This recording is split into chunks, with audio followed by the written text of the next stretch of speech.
নমস্কার, দেখছেন talk to Bangla. আমি অভিষেক রয়েছে আপনাদের সাথে। এই মুহূর্তে যে খবর নিয়ে উপস্থিত হয়েছি, নীতিশ কুমার বিহারের বর্তমান মুখ্যমন্ত্রী, তিনি কিন্তু কোথাও গিয়ে এই মুহূর্তে এনডিএ জোটের একটা চির ধরানোর পথে রয়েছেন, তেমনই কিন্তু পর্যবেক্ষকদের একটা খবর। তার কারণ 12 জন সাংসদ কিন্তু নীতিশ কুমারের হাতে রয়েছে এবং যারা কিন্তু এনডিএ জোটকে সমর্থন করেছে বলে এনডিএ জোট শক্তিশালী হয়েছে। তাছাড়া কিন্তু 272টা যে একদম ম্যাজিক ফিগার, সেটা কিন্তু বিজেপি একা কিন্তু এবারে একদম তৈরি করতে পারেনি। সেই ক্ষেত্রে এনডিএর কিন্তু অন্যতম একজন ভাগিদার নীতিশ কুমার বিহারের পক্ষ থেকে জেডিইউ পার্টি, এবং সেই ক্ষেত্রে আমরা যেটা দেখতে পেলাম, নীতি আয়োগের যে বৈঠক প্রধানমন্ত্রী অমিত শাহের সঙ্গে ছিল, সেই বৈঠকে কিন্তু যোগ দিতে গেলেন নীতিশ কুমার নিউ দিল্লিতে।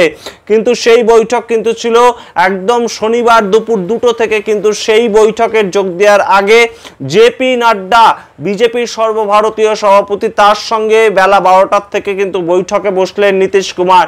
এবং বিজেপির কিন্তু এই মুহূর্তে একটা টার্গেট, কিন্তু বিহারের যে ভোটটা রয়েছে 2025 সালের নভেম্বর মাসে, সেইখানে কিন্তু তাদের সংখ্যাগরিষ্ঠ আসনে তাদের একদম যে প্রার্থী, তাদেরকে লড়াই করানোর, কিন্তু সেই ক্ষেত্রে কিন্তু রাজি হননি নীতিশ কুমার, তেমনই কিন্তু খবর সূত্রের। এবং সেটা নিয়েই কিন্তু এই মুহূর্তে একটা রীতিমতন একটা বাকবিতণ্ডা হয়েছে জেপি নাড্ডা এবং নীতিশ কুমারের মধ্যে। তার ফলস্বরূপ নীতিশ কুমারকে আমরা দেখতে পেলাম যে সর্বদলীয় যে বৈঠক হলো, নীতি আয়োগের যে বৈঠক হলো, যে বৈঠকে কিন্তু একদম সরাসরি এনডি জোটের পক্ষ থেকে মমতা বন্দ্যোপাধ্যায় যখন একদম নাকচ করে দিয়েছেন, তিনি যাবেন না এই নীতি আয়োগের বৈঠকে, সেই জায়গা থেকে আমরা দেখলাম এনডিএ জোটের পক্ষ থেকে কিন্তু নীতিশ কুমার তিনি একমাত্র থাকলেন না, এবং সম্পূর্ণভাবে কিন্তু এই বৈঠকে যোগদান করার জন্য গিয়েও কিন্তু সম্পূর্ণভাবে শেষ পর্যন্ত তাকে কিন্তু আমরা দেখতে পেলাম না যে এই নীতি আয়োগের বৈঠকে নীতিশ কুমার বিহারের মুখ্যমন্ত্রী তিনি যোগদান করলেন। কিন্তু যেখানে কিন্তু তামিলনাড়ুর মুখ্যমন্ত্রী এম.কে স্ট্যালিনকেও আমরা দেখতে পারলাম, যেখানে এম.কে স্ট্যালিনের সঙ্গে বর্তমানে কেন্দ্রের কিন্তু বেশ খানিকটা সম্পর্কের অবনতি হয়েছে। সেই সমস্ত খবরের আপডেট অবশ্যই তুলে ধরবো আপনাদের সামনে। আপনারা দেখতে থাকুন টক টু বাংলা। অবশ্যই টক টু বাংলা ইউটিউব চ্যানেলটিকে সাবস্ক্রাইব করে দেবেন। আসছি খবরে। এই মুহূর্তে কিন্তু আমরা জানি যে বর্তমানে কেন্দ্রের যে অবস্থা, কেন্দ্রের কিন্তু বর্তমানে 240টা আসন পেয়েছে বিজেপি, কিন্তু তার পরবর্তীতে তাদের কিন্তু সাহায্য গ্রহণ করতে হয়েছে রীতিমতন একদম চন্দ্রবাবু নাইডু এবং তার সঙ্গে নীতিশ কুমারের থেকে।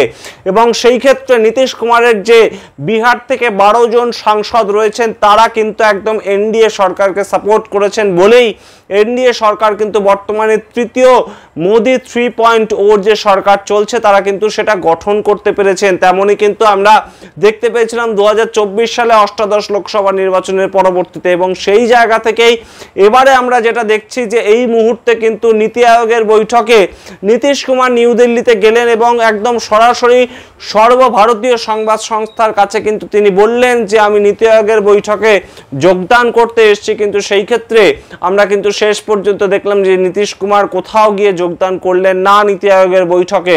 কিন্তু কেন এই ঘটনা ঘটলো, তার যদি আমরা ডিটেলসে যাই, সেক্ষেত্রে আমরা কিন্তু দেখতে পাবো যে একদম জেপি নাড্ডা, সর্বভারতীয় বিজেপির বর্তমানে সভাপতি রয়েছেন তিনি, তার সঙ্গে কিন্তু বেলা 12টার সময় নীতিশ কুমার একটা বৈঠক করেন। এবং সেই বৈঠকে সূত্র মারফত যেটা খবর, সেটা কিন্তু উঠে আসছে যে বিজেপি কিন্তু এই মুহূর্তে একদম একটা বড় পার্সেন্টেজ অফ নাম্বার, যেটা কিন্তু বিধানসভা ভোটের ক্ষেত্রে বিহারে তারা কিন্তু লড়াই করতে চাইছে, কিন্তু নীতিশ কুমার কোনোভাবেই সেটা কিন্তু দিতে চাননি এবং সেটা নিয়েই কিন্তু মূল বাকবিতণ্ডা শুরু হয়। নীতিশ কুমার 2020 সালে যে ভোট হয়েছিল একদম বিহারে বিধানসভা ভোট, সেই ক্ষেত্রেও কিন্তু 120টি আসনে জেডিইউ পক্ষ থেকে তাদের কিন্তু প্রার্থী দেওয়া হয়েছিল। এবং সেই ক্ষেত্রে আমরা দেখেছিলাম যে মাত্র 43টি আসনে কিন্তু এই জেডিইউ প্রার্থীরা জয়লাভ করেছিলেন। এবং তার পরিপ্রেক্ষিতে আমরা দেখতে পেয়েছিলাম যে সামগ্রিক যে ফলাফল, তার পরিপ্রেক্ষিতে মাত্র 43টি আসনে নীতিশ কুমারের দল জয়লাভ করলেও নীতিশ কুমারকেই কিন্তু একদম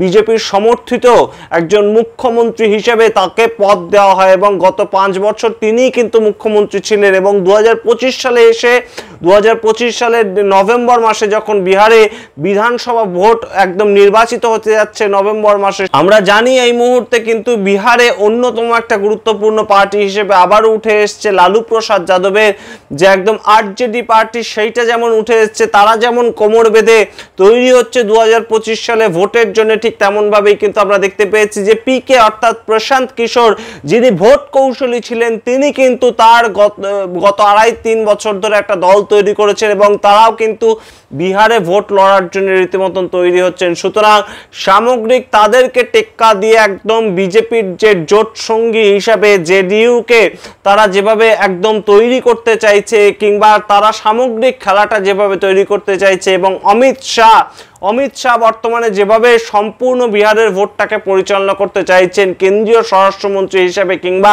একজন গুরুত্বপূর্ণ বিজেপির নেতা হিসেবে, বিজেপির সেকেন্ড ইন কমান্ড হিসেবে, সেটা কিন্তু নীতিশ কুমারের সঙ্গে মেলেনি। এবং নীতিশ কুমার কিন্তু 120টার কম আসনে কোনোভাবেই রাজি হচ্ছেন না, যেখানে কিন্তু সূত্র মারফত খবর বিজেপি কিন্তু তাদেরকে 50টার বেশি আসন ছাড়তে রাজি নয়। অর্থাৎ জেডিইউকে বিজেপি বর্তমানে বিধানসভা ভোট হিসাবে বিহারে কিন্তু বিহারের মাটিতে 50টার বেশি আসন ছাড়তে রাজি নয়।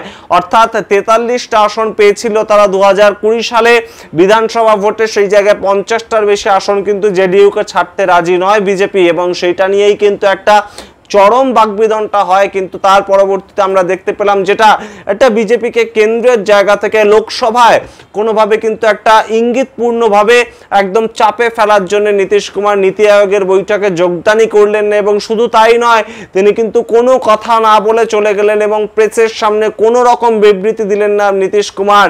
এবং এই মুহূর্তে আমরা কিন্তু জানি যে এনডিএ জোটের পক্ষে যে 12 জন সাংসদ রয়েছেন বিহারের পক্ষ থেকে, যারা কিন্তু নীতিশ কুমারের জেডিইউ পার্টির থেকে ইলেক্টেড, তারা কিন্তু এই মুহূর্তে বিজেপিকে সাপোর্ট করছেন বলেই অন্যতম একটা শরিক দল হিসেবে কিন্তু বিহার তৈরি হয়েছে। এবং বিহার কিন্তু এই মুহূর্তে বিভিন্নভাবে উপকৃত হচ্ছে। এনডিএকে তারা যেহেতু সাপোর্ট করেছে, সেহেতু আমরা কিন্তু বিভিন্ন সময় বলতে শুনেছি যে বিহার এবং তার সঙ্গে ঝাড়খণ্ড, এই দুটো রাজ্য কিন্তু বিশেষভাবে উপকৃত হচ্ছে, তারা যেহেতু এনডিএ সরকারের শরিক দল হিসেবে রয়েছে। এবং সেই জায়গা থেকে এই মুহূর্তে নীতিশ কুমার যদি 12 জন সাংসদকে তুলে নেন, কিংবা 12 জন সাংসদের সাপোর্ট তুলে নেন এনডিএ সামগ্রিক জোটের পক্ষ থেকে, তাহলে কিন্তু এনডিএ বেশ খানিকটা বেকায়দায় পড়বে বলেই নজর পর্যবেক্ষকদের। এবং সেই জায়গা থেকে কিন্তু এই মুহূর্তে অমিত শাহ ঠিক যেমনভাবে বেশ খানিকটা বেকায়দায় পড়ছে নীতিশ কুমারের এই রাগ করে চলে যাওয়াতে, নীতি আয়োগের বৈঠকে নীতিশ কুমার যুক্ত হলেন না। এবং সেই ক্ষেত্রে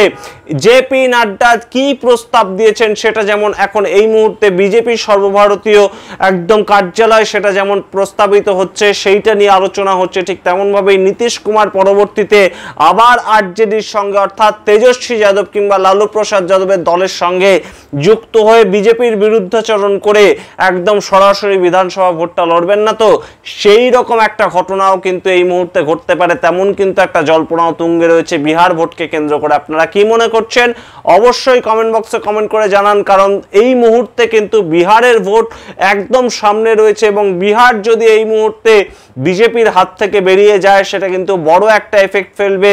কারণ আগামী বছর পশ্চিমবঙ্গে কিন্তু ভোট রয়েছে এবং পশ্চিমবঙ্গে কিন্তু ঠিক যেমনভাবে আমরা দেখতে পেয়েছি গত 3টে টার্মে কিন্তু বিজেপি দাঁত ফোটাতে পারেনি, এবং সেটাই কিন্তু এই মুহূর্তে পর্যবেক্ষকরা মনে করছেন 2026-এও কিন্তু পশ্চিমবঙ্গে তৃণমূল কংগ্রেস জয়লাভ করবে একটা বিপুল সংখ্যায়।